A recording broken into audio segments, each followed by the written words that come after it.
देखा रात में वहां से स्वर्ग की सीढ़ी बन गई। ठीक है, जैसे ऐसे लगा हुआ है ना, वो अराउंड 4 to 5 years old। कई लोग कहते हैं तुम ऐसे याद कैसे, मैंने कहा वो तो इतना लिमिट नहीं याद होगा।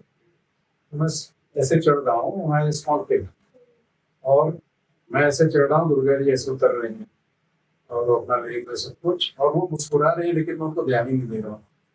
मैं अपने फितूर में चला जा रहा हूँ, और मैं कान अपनी आंखों से ही देख रहा हूँ, अच्छा वो मुस्कुरा रही है। फिर जब मैं पहली लैंडिंग में पहुंचता हूँ, जैसे स्टेयर केस होता है ना, ऐसे जाइए फिर ऐसे, फिर वहां मुड़ने की कोशिश करता हूँ तो देखा सामने जो डोर है उसमें चक्र चल रहा है, मतलब पूरी लाइट है, तो I am not able to गो।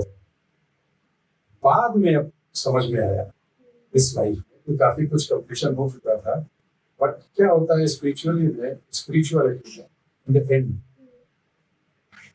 तो उसको मैं समझाऊं कैसे आपको। आप कह सकती हैं देवी को समझना होता है। ये मुस्लिम में भी धर्म में आप जाएंगे तो उन्हें जनाना लोग कहते हैं, हमारे यहाँ से देवी लोग कहते हैं। वो शिव लोग के बाद आता है। तो जो शिवा है सिर्फ वही देवी लोग में जा सकता है। अब शिवा का मतलब आप लोग उसको भगवान भी लेने लगेंगे, वो नहीं है, ये आपकी कैरेक्टरिस्टिक्स है। हम सब जो है इवेंचुअली वहां पहुंचते हैं। तो शिवा, जैसे मैंने आपको बताया, द मोस्ट सत्यम शिवम सुंदर, सुंदर, वो जो कैरेक्टर है उसे हम शिवा कहते हैं। हालांकि हम हमारे समाज ने उनको दूर कर दिया है और उनको भगवान बना दिया, और वहीं पे गड़बड़ हो गया। हर एक सोल को शिवाहुड ले करके ही आगे जाना होता है। तो अगर आप शिवा को ध्यान से देखेंगे, महादेव की जो बात करती है, हमें उनकी पूजा नहीं करनी है, उनके कैरेक्टर को अपनाना। अगर मैं मेल हूँ तो I have to see, I have to understand कि शिवा का क्या है वो कैरेक्टर। और आप चाहो या नहीं चाहो, आपको ये भी बता दें, सब लोग उस डायरेक्शन में जा रहे हैं, हमें पता नहीं होता। एक चोर भी जब चोरी कर रहा होता है, एक मर्डर जब मर्डर करता है, somehow he is moving towards a problem, but we don't know that। तो वो बड़ा डीप साइंस है। तो पॉइंट में आपको कनेक्शन बता दूं, तो वो समझ में आया कि इवेंचुअली क्या होता है कि when you reach your Shiva, you have to surrender, and you have to surrender to a power, power is called Devi.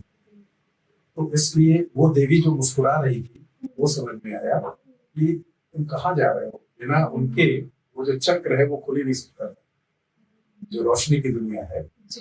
तो वो जो चक्र मुझे दिख रहा था, इसलिए वो मुस्कुरा रही थी। क्योंकि शायद मैं ज्ञान साइड में रहा हूँ तो ज्ञान वगैरह अर्जित कर लिया था, तो कहते हैं ज्ञानियों का एक अपना अहंकार भी होता है। बट मेरा मानना है वो अहंकार नहीं होता है, एक जो देवी से मिलना या सरेंडर, तो देवी को लव भी कहते हैं, तो वो जो अनकंडीशनल लव है, ये तीनों ज्ञान का लास्ट स्टेज है।